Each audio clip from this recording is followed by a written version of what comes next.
안녕하세요. 일본에서 생활하는 사람들의 모임, 줄여서 일생사모의 이영호입니다. 저번 영상은 이제 일본에서 방을 구할 때 초기 비용의 내용과 내역에 대해서 설명드렸는데요. 오늘은 어떤 거에 대해서 설명드릴 거냐면 일본에서 계약을 진행하는 절차에 대해서 설명드리겠습니다. 한국 같은 경우는 전세라든가 이런 큰 돈이 오가기 때문에 별로 그 돈만 내면 별로 문제 없이 특별하게 뭐 범죄자라든가 이런 게 아니면 특별하게 문제 없이 입주가 가능한데, 일본에서는 주인의 최종 승낙이 있어야 됩니다. 그래서 그 주인의 최종 승낙이 있을 때까지 어떤 절차를 진행해서 주인의 최종 승낙을 얻을 수 있는지, 만약 최종 승낙을 얻을 수 없다면 그 집은 빌릴 수 없는 집이 됩니다. 빨리 버리시고 다른 집을 찾으셔야 됩니다.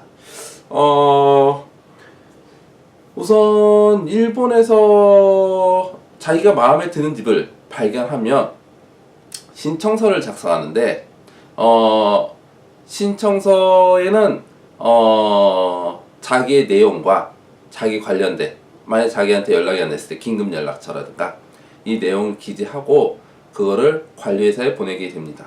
관리회사는 그 내용을 받아보고 확인하고 이제 주인한테도 보내지만 보증회사에 보내가지고 심사를 합니다. 그때 이제 그 최종 심사가 통과되면 이제 주인한테 승낙을 받는 절차인데, 여기서 좀 더 자세하게 들어가면 우선 신청서에는 뭐를 기재할 건지, 우선 요건 샘플로 저희 회사의 신청서의 간단한 내역인데, 우선 본인에 대한 내용과 긴급 연락처에 대한 내용, 그래서 본인에 대한 내용은 기본적으로 본인 이름, 주소, 생년월일, 그 다음에 전화번호가 들어가고요. 그 다음에 학생이면 학교 이름, 학교 주소, 전화번호, 그 다음에 직장인이면 직장 이름, 직장 주소, 직장 전화번호가 들어갑니다. 그리고 직장인 같은 경우는 월 수입이 어느 정도인지 뭐 그런 내용, 그 다음에 직장에 대한 내용, 직장 어떤 일을 하고 어떤 직책에 있고 정사원인지 바이트인지 뭐 그런 내용을 적고요. 그 다음에 긴급 연락처는 우선 저희 회사 기준으로 얘기를 드리면, 한국에 있는 긴급 연락처로 어머니나 아버지 아니면 형님, 동생, 여기서 자기보다 나이가 어릴 경우는 긴급 연락처로는 기본적으로 미성년자는 안 되고 성년 이상인 자로 돼야 가능합니다. 그리고 이제 일본에 있는 긴급 연락처로 그것도 이제 관리회사마다 틀리지만, 저희 회사 같은 경우야 뭐 친구도 괜찮고 뭐 지금 당장 없으면 나중에 와서 친구 만나게 되면 그때 써도 괜찮은데, 이제 관리회사마다 일본이면 안 된다든가 아니면 영주권자 아니면 안 된다든가, 아니면 긴급 연락처도 일본어가 능통하지 않으면 안 된다든가. 긴급 연락처는 뭐냐면, 만약에 본인한테 연락이 안 됐을 때, 본인이 항고를 하였거나 아니면 병원에 입원했거나 그랬을 때 본인한테 연락을 했는데 연락이 안 됐을 경우 긴급 연락처한테 연락을 해서 이 연락을 전해달라는 역할입니다. 그렇기 때문에 긴급 연락처는 보증인이 아니기 때문에 금전적인 책임은 없습니다. 그냥 연락만 받아서 연락만 해주면 됩니다. 우선 그렇기 때문에 일본어가 가능해야 되고요. 한국 긴급 연락처는 뭐 어머니나 아버지 뭐 그거야 한국 말하는 사람이 담당하든지 아니면 보통 아마 한국 말하는 사람이 얘기하게 될 겁니다. 심사도 그렇고요. 그리고 여기서 심사는 본인한테 연락을 하고요. 직장인 같은 경우는 직장에 연락할 수도 있고 아니면 본인이 직장인이라는 걸 증명하면 연락을 생략할 수도 있고요. 그리고 본인한테 연락이 다 통과된 후에 이제 긴급 연락처, 한국에 있는 긴급 연락처나 일본에 있는 긴급 연락처에 연락을 해서 확인합니다.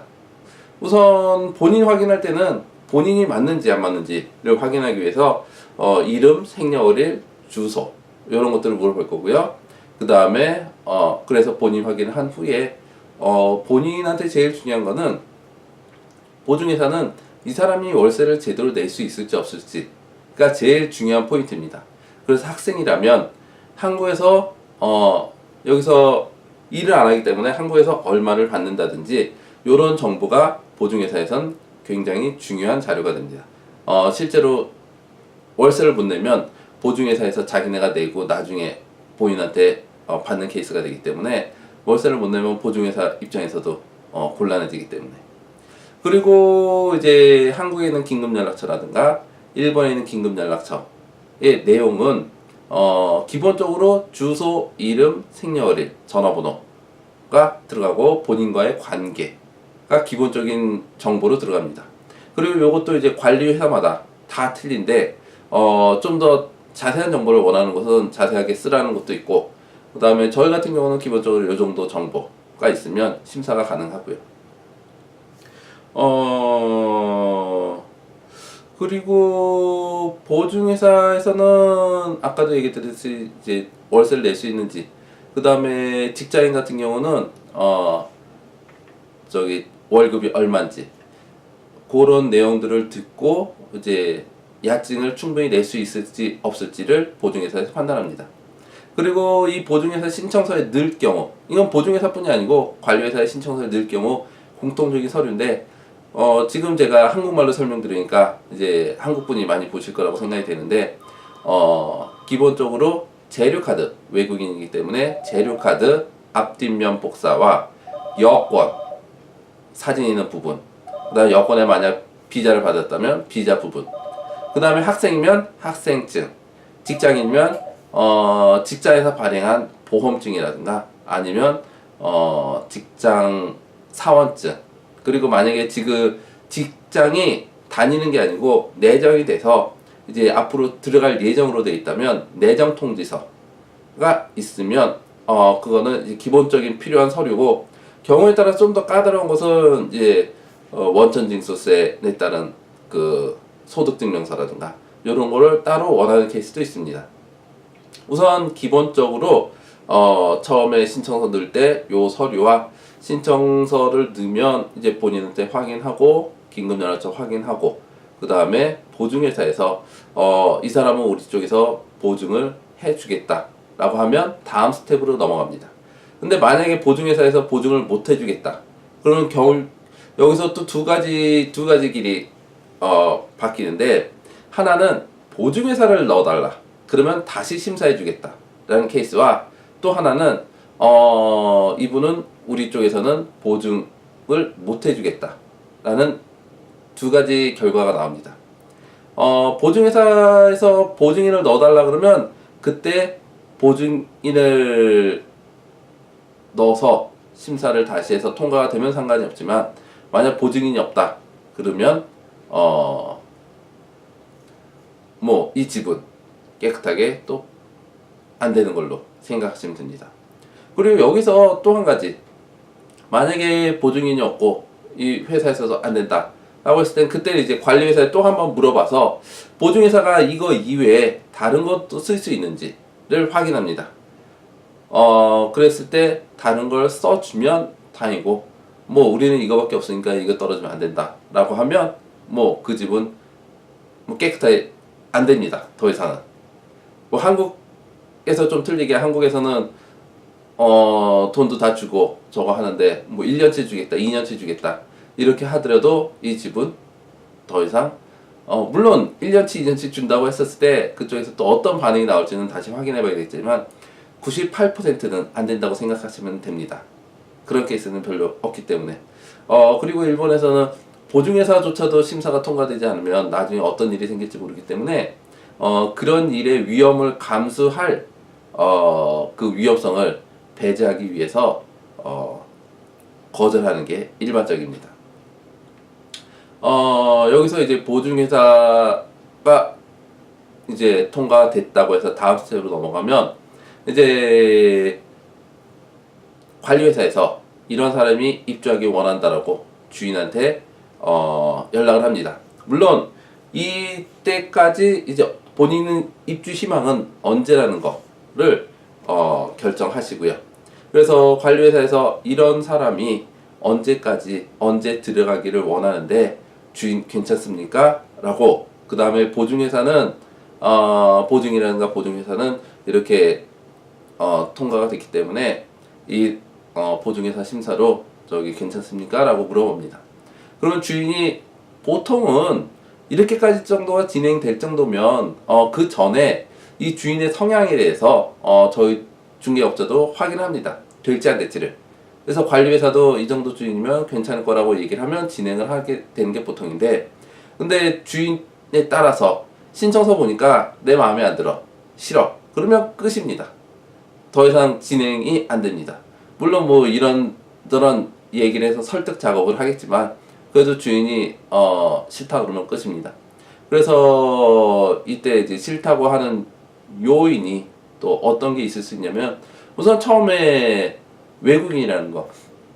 우선 기본적으로 외국인에 대해서는 얘기를 하지만 뭐 주인이 막판에 싫다 그러면 어쩔 수 없는 거기 때문에 외국인이라는 거와 일본어 능력에 대해서, 그 다음에 일본어 능력이 어느 정도 될지. 왜냐면 나중에 무슨 주인이 주의를 줄 때든가 무슨 커뮤니케이션 할 때 말이 안 통하면 주인도 기껏 주의를 줬다고 생각되지만 그 입주한 사람이 이해하지 못했을 경우, 그러면 서로가 의사소통이 안 되기 때문에 뭐 주인이 그 이유를 대서 거절할 수도 있고요.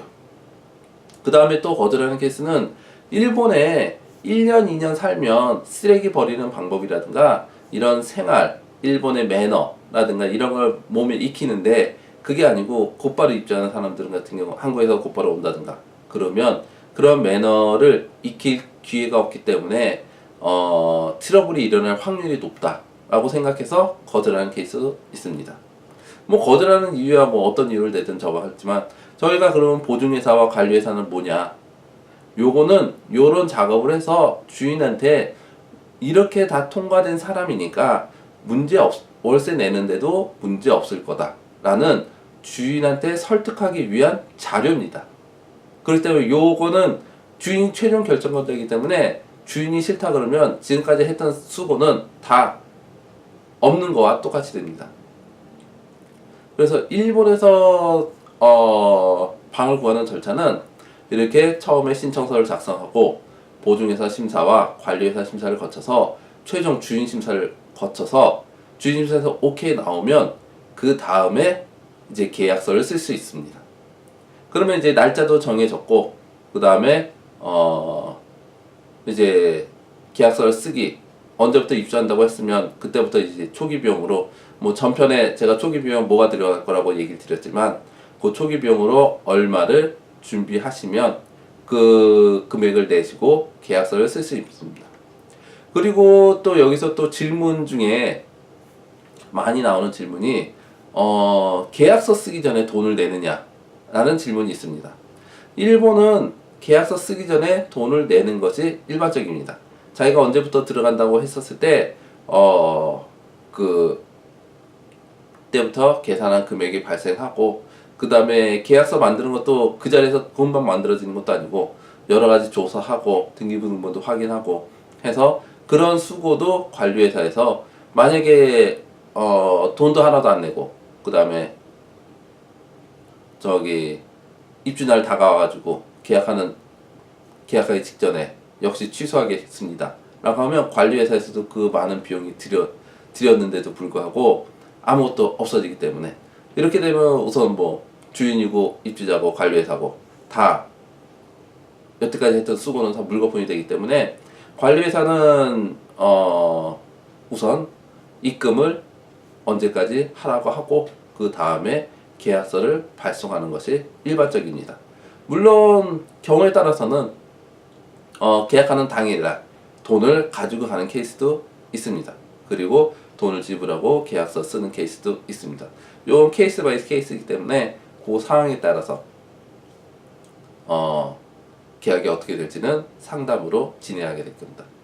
우선 계약의 절차는 이렇게 해서 신청부터 심사, 그 다음에 최종 주인 심사, 그 다음에 계약까지 이렇게 설명드렸습니다. 그 다음에는 또 만약에 희망하시는 내용이 있거나 그러면 다시 연락 주시면 그 일본에서 생활하는 거에 대한 문제점이라든가 아니면 부동산 계약에 대해서 또 영상을 만들어서 올리겠습니다. 여기까지. 오늘은 여기까지입니다. 그러면 내용이 좋았으면 구독과 좋아요 눌러주시고요. 예, 감사합니다. 다음에 또 뵙겠습니다.